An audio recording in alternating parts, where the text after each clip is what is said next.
Hey everybody, welcome back to the channel, and welcome to the June recap video. This is where I talk about every single movie that I watched in June 2026, and rank them from the worst to best.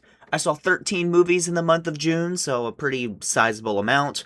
I did miss out on a few of the bigger releases, unfortunately. I have been having a really busy month, and then I got sick kind of towards the end of the month here, and missed out on a few of the releases there, but regardless, I am excited to talk about all 13 of these movies. If you're new around here and you don't know, I'm trying to watch every single 2026 release that I can. We're about halfway through the year now, so I'm working on a bit of like a halfway recap. I've seen 88 films so far this year, and without further ado, let's rank all 13 of these films. If you enjoy, please leave a like and subscribe. It really helps me out, and I appreciate all of the support on the channel recently. Starting off at number 13 is going to be The Amazing Digital Circus: The Last Act. This was a very disappointing finale to a series that I didn't really have any super fondness towards. I thought the Digital Circus was a interesting concept with great animation, but not really my style of TV or entertainment. I thought it was pretty decent all the way up until probably the last two episodes. I skipped out on watching episode 8, I believe. I believe this is a 9-episode series. I skipped out on watching whatever the second to last episode was so I could watch it in the theater for my first go-around.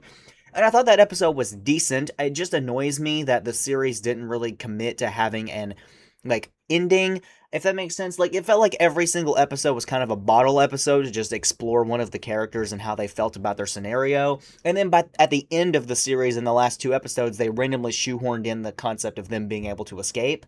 And when you get to the finale, we spend a majority of our hour only talking about one character in Jax, and we really don't do anything else with any of the other characters. We don't give any moments that are really that interesting. There's a needle drop in here that's kind of cool, but they use the same shots over and over again of tears hitting the ground to kind of symbolize things. And there's just a lot of ideas that don't really connect, and I just thought this was a very, very mediocre finale. At number 12 is going to be Little Brother. This is a new Netflix original with John Cena and Eric Andre, where John Cena is this stuck-up businessman who wants to make a difference, and then his little brother from a charity event where he has a fake little brother, played by Eric Andre, comes back into his life and kind of starts messing things up. And it's definitely got a lot of heart to it. It's very relatively sentimental, but I do think this is just another Netflix dumpster fire. It's not really funny. It's more just disgusting with the type of humor that it has. John Cena doesn't really carry this movie. Eric Andre's character is particularly really annoying, and there's just a lot of scenes here that I don't think are very funny and don't work at all. At number 11 is going to be one of the most disappointing movies this year, Disclosure Day. Steven Spielberg is a director that I am always antsy to go see a movie from. I recently just went back and watched one of his classics that I've never seen in Jaws, and I thought that was a fantastic movie. I can't believe I'd never seen it before. And Disclosure Day is genuinely just a fascinating movie that it even exists. It feels so out of the wrong time period. This movie would have worked really well if it was made about 20 years ago when CGI was newer and it was a newer technology, and we still kind of were interested in alien stories and people still watched the news on TV. But all of those things are kind of in the past. And if you're not going to do something unique with the alien genre, you can't really make a compelling alien story. Has very bland action, very uninteresting storylines. I think the best thing about it is the character work, but that's mainly just because Emily Blunt is so fantastic in this movie, delivering one of the best performances I've seen this year.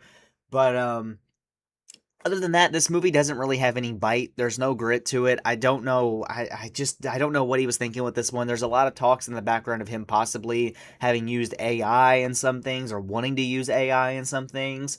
And overall, it just kind of feels like two different people had different visions on this movie. Steven Spielberg wanted to do this, kind of this action espionage thriller about, chasing this MacGuffin and trying to escape from the government, which is an infinitely more boring movie than the one that the other, more younger person had in mind, which is to have this story about how the existence of aliens that shapes the way that people look at their environment and they'll look at their society.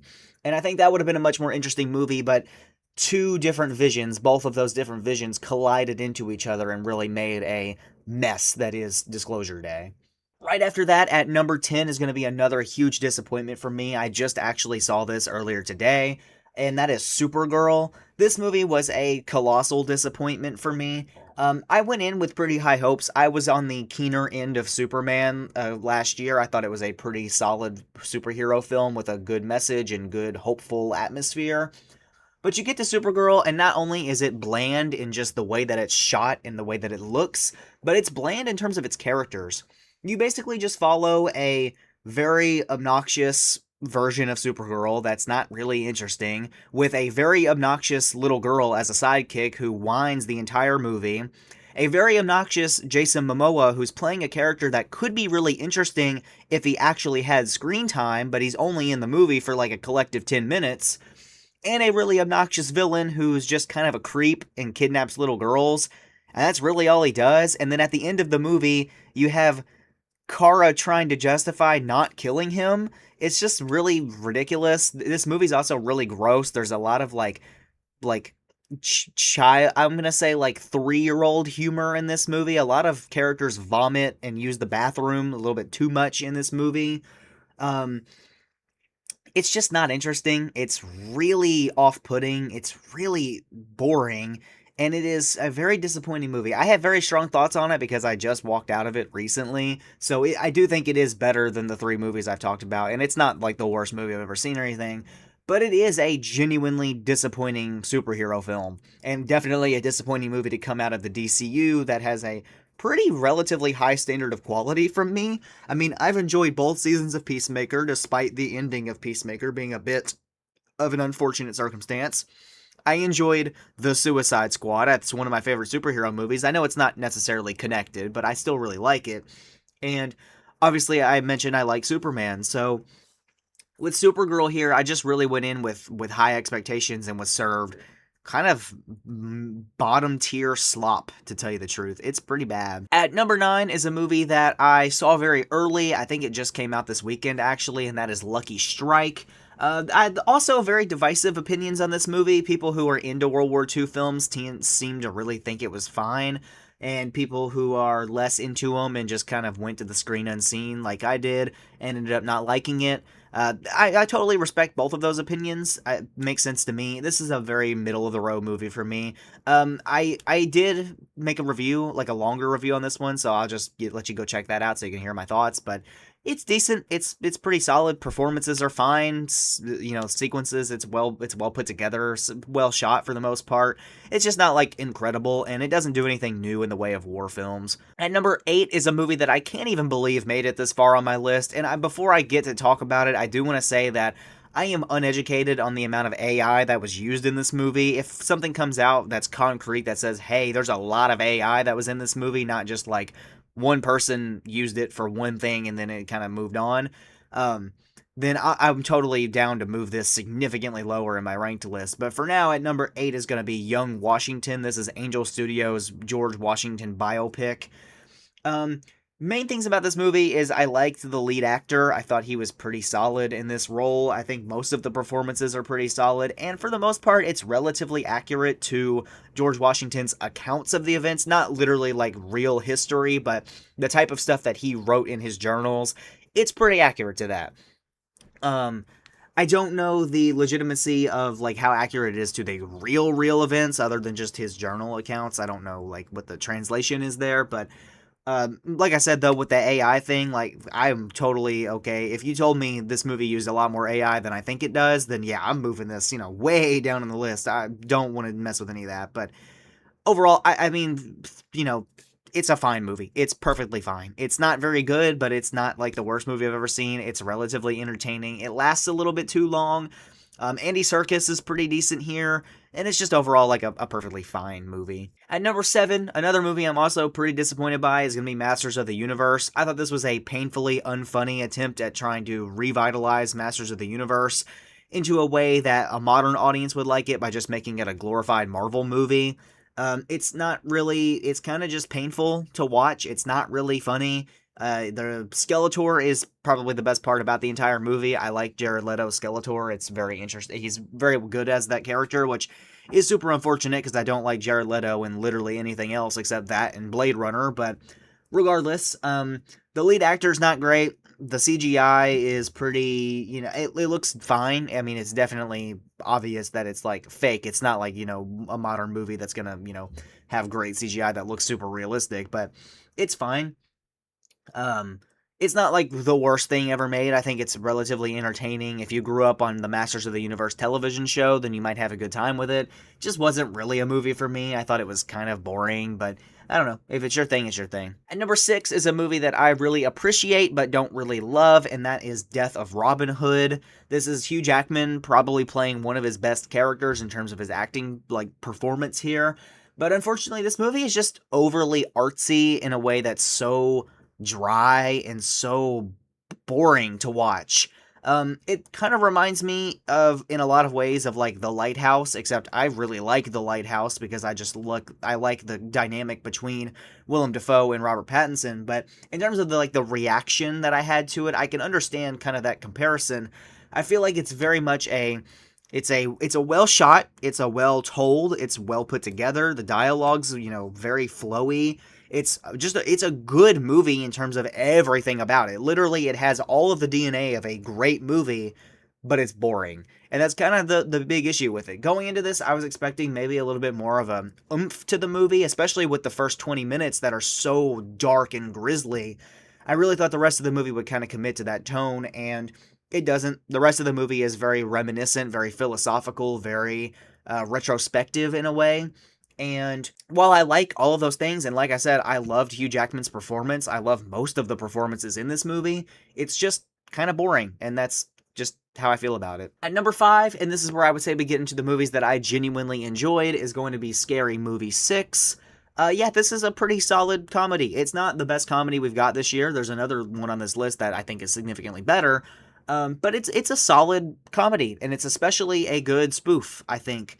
It's a big upgrade from everything that Scary Movie has given us in the last few years.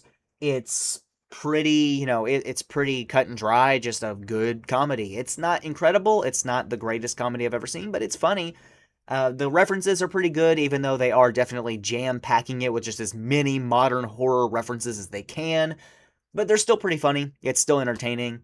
And I don't have much to say about it. It's a horror comedy. I mean, you just go into it, you know kind of what to expect, and you have a good time with it. At number 4 is going to be Leviticus. This is a movie that I wasn't too keen on. I thought it was going to be fine, but I didn't expect a lot from it, and I went out pretty shocked. It's not necessarily a scary movie. Like, there's not a lot that happens that really terrified me, other than maybe one jump scare that I thought was pretty well placed, but for the most part, it's a solid horror film. It has all the great DNA of a horror film. The antagonist is interesting, and it's mostly well put together, mainly due to the fact that the acting performances from the two lead characters is pretty fantastic. Only big negative I had with this movie is the ending. I thought the ending was kind of boring.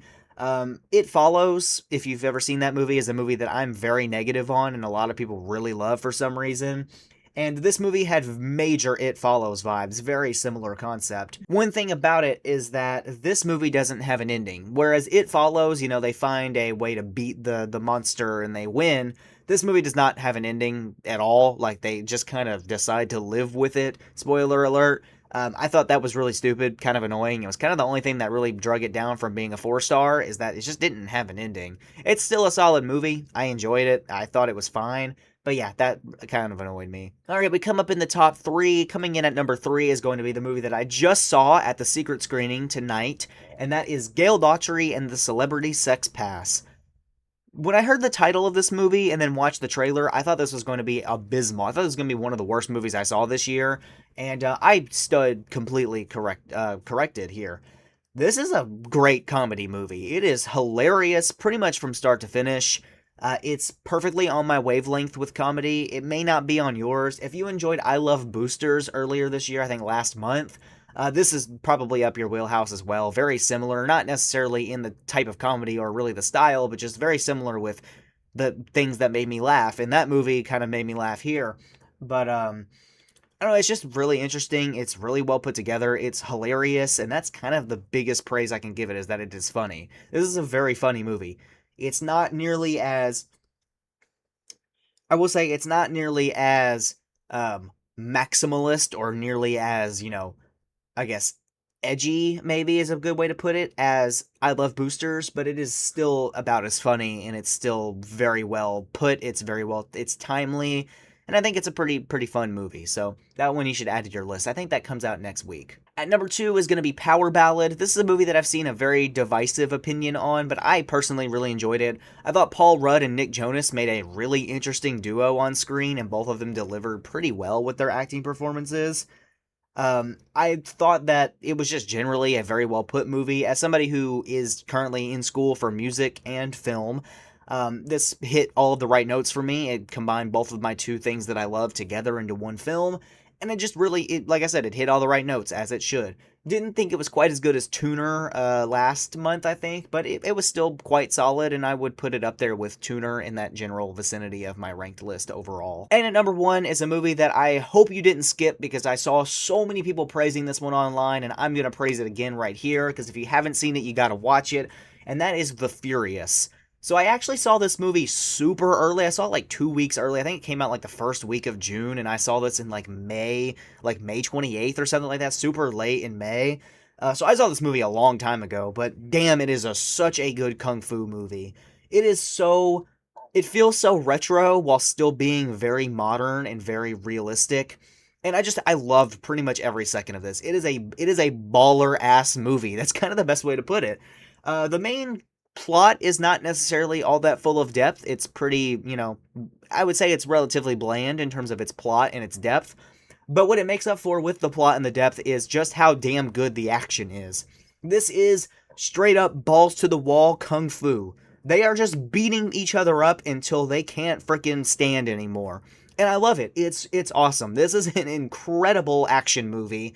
Probably the best streamlined action movie that we'll get this year.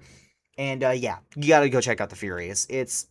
I'm gonna be singing its praises pretty much for the rest of the year, so gotta go check that one out. And that's gonna do it from me. That's all I have to say about these movies. Overall, the month of June has not been too great. There's only, like I said, probably 4 movies on here that I would watch again. My top 4, I would watch them again. Everything else ranges between being perfectly fine but not necessarily rewatchable to pretty bad. So, overall, that's kind of all I have to say about these movies. I hope you all enjoyed, and I'll see you all in the next one. Peace out.